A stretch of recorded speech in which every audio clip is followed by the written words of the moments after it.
Good morning, Pioneers. I am Sarah Manette. Today we're going to be interviewing the Juice's own Mr. Nicola. Your teams have won multiple state titles. How do you maintain so much success over a long period of time?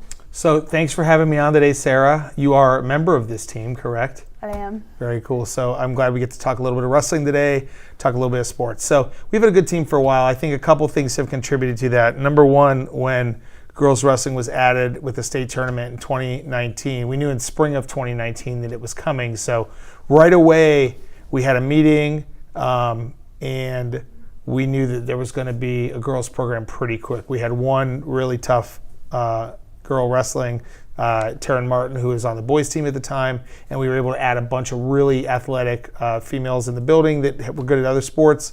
And right from the start, we got support from Coach Tressler, who was the boys coach at the time. So for a while, the teams were kind of like nestled together.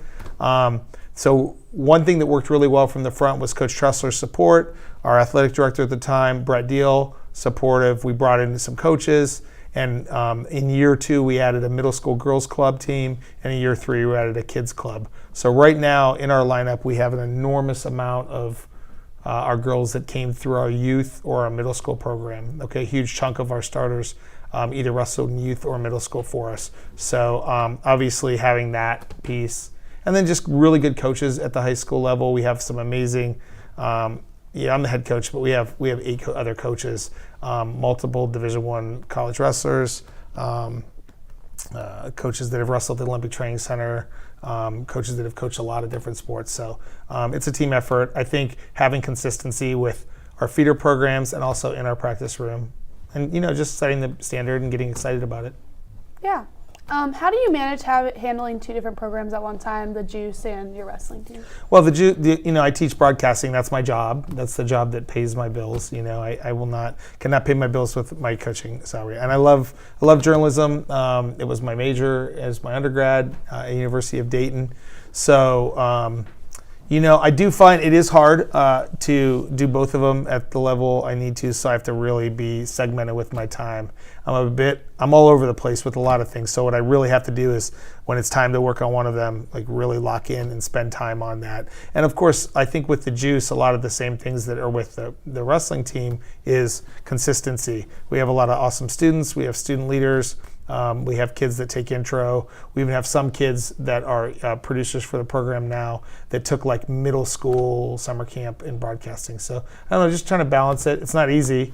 I have about like 6 nervous breakdowns a year. Haven't had one yet. It's December. That's decent. That's a decent move. So sure. Yeah. You've coached both boys wrestling and girls wrestling over the years.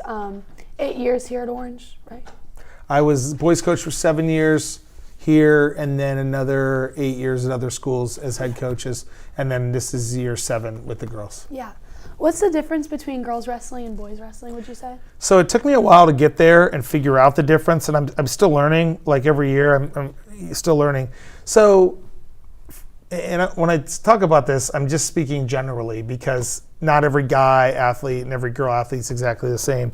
But at first I thought it was just going to be a technique thing. I mean, when we talk about girls and guys in sports, like guys tend to, their upper body strength's going to be so much stronger and maybe they're a little more explosive. Girls are going to be a little more flexible maybe, and their center balance will be more like in their core. So I thought, oh, well, that's it, and I'll just adjust the techniques. I do think a lot of teams, when we talk about boys programs and girls programs, not just in wrestling, but like basketball or baseball, softball, or lacrosse or soccer or whatever, dual gender sports exist. I think, and again, it was described to me I wasn't there for a long time. I had girls on my teams throughout the years.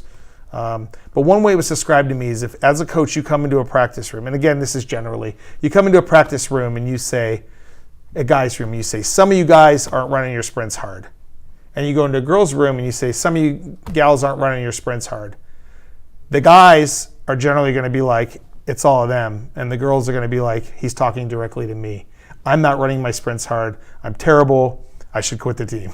Now, these are general statements, of course, and not every. So like the idea of how we communicate and how we talk to the athletes, and maybe both sides would be better in that case. I think girls tend to find a lot of value in trust within the program with your coaches, whereas sometimes guys want to know if the coach can still roll and still compete and stuff like that. But I do think those styles of coaching and how we run our programs have overlapped into each one of them. Our guys coaches in the building have a tremendous trust within their program with their athletes. My son's on the boys team, and that's how he feels about his guys, his coaches. And also, so those are the big things that jump off the page at me. Yeah. You wrestled in high school and you wrestled D1 at Dayton. Mm-hmm. What got you into coaching wrestling? So when I graduated University of Dayton, we knew that my senior year. So going into my senior year, they told us that the program was going to be cut following the next year. So our team my senior year was really small. We didn't have it. We had a couple freshmen that were on campus. So that whole year it was fine. It was a good year, but we knew that was the last year of the men's program at Dayton. And as soon as I graduated, I stayed in Dayton and started working in production. And my college coach stayed in town. He didn't look for another college job. He stayed and got a teaching job at a small high school in Dayton named Valley View. And I just started to go in there that fall and winter. And when I moved to Columbus, that next year, I just started coaching at a couple different places. And I ended up coaching at Bishop Watterson for a few years. And then I just kind of went from there. Yeah. What is your philosophy on coaching? That's a pretty general question. Well, I mean, it's changed over the years. So, I don't know, when you're younger, I was a head coach pretty young. I was 26, and so my first philosophy was everyone should do it exactly the same way I did it. I was this is from a technical standpoint, but also from how they prepare for a match or how they interact with each other, the team, or even down to really, really specific things, like how you warm up for a match or how you sit on a bus. So as I've gotten older, I recognize that we've got all different types of people. And again, this isn't just wrestling, but everyone's going to approach a sport a different way. There's going to be people that wrestle on it, and even though we have a really strong program, there's girls in our program that want to be on a team. They want to be part of the program. They want to get to know people. They want to make friends, and they want to get in shape and win matches. But their main goal is not to win a state title. So I think I need to. And there's girls on our team whose main goal is to win a state title or national titles, or wrestle in college or wrestle in the Olympics. Those are two big different groups of people. So as a coach, you have to recognize that everyone's not there for the same reason. So as I've gotten older, that's become a higher priority, I think, for me. Also, and I know we talk about this a lot, is I think as a coach, we can't make it all wins and losses. I mean, if you do all the right things, that stuff will happen. But, we talk about sports in general. And if I'm going too long, please just give me No, you're good. Throw an elbow. But it can't just be about the wins and losses. It's got to be about we're learning how to do really hard things in practice because life's going to bring us hard things. So, if you have a problem 10 or 15 years from now with a job or a relationship or money, you've gone through really tough times with really hard practices and challenge yourself physically and mentally. So maybe be a little more prepared to tackle the world. Yeah. That's my take. I don't know. Yeah. Okay. What sort of relationship do you have with your wrestlers? I know you travel with them throughout the year. Right. So, I think the number one thing we talk about with our team, there's got to be trust. I think we have a lot of girls that wrestle year round in our program. So, and then there's girls that have been in our program. I mean, you started with us in 7th grade, right? So I've known you now, this is year, and then you're about 4 years, and your sister was a student. So, but I think, building a relationship of trust, a coach wrestler appropriate relationship, but a relationship of where they trust you, they can talk to you about other things. And we have a pretty big coaching staff, and different girls on the team have, they're naturally going to be drawn to different coaches, from a coaching or a mentorship relationship. So, I mean, I don't know. I want them to feel the girls that wrestle year round or travel with our Team Ohio coaches and girls. Obviously, I know them better, but I like to think or like to hope that I know something about all the girls in our program and I'm able to talk to them about something other than wrestling. Yeah. Do you see any like split differences between boys wrestling and girls wrestling other than what you've already said? Like, do you think like the emotions are higher with girls? I don't know. Like, again, any statement I make would be a generalization, but like, I don't know. Like, you know, I did an online course talking about coaching female athletes, and one of the things, the woman that ran it is a woman named Katie Kriebel. Katie Downing was her maiden name. She won a bunch of world medals, and she's one of the developmental coaches out at USA Wrestling. And she talks about when we all have outputs of emotion when we compete, okay? You know, whether it's yelling or throwing headgear against the wall or punching a locker. Not that those are like reasonable reactions, but like teenagers have emotional responses. Crying can be lumped into that same bubble. I mean, there's nothing wrong with there's nothing wrong with crying, and certainly is an emotional outlet. I watch this guy on the internet that gives like all these people that are struggling money. I watch it with my coffee every morning, and I get all choked up every morning, and I'm like, you know, I don't think there's anything wrong with getting a few tears going. But I mean, obviously, we're not trying to go out there on a mat crying in the middle of a match, but like an emotional outlet, whether it's, you know, yelling or sometimes you just need it. And I think that's a good way to look at it. Technique's a little bit different. Obviously, there's some things involving flexibility and strength that are different. We don't need to bore our non-wrestling audience with it, but I mean, yeah, there's some technical differences, and I think a lot of times females might need a little more recovery time in a combat sport, and I think it's something we spend time on. Yeah. What was it like going an even 50-50 in college wrestling? Let's go.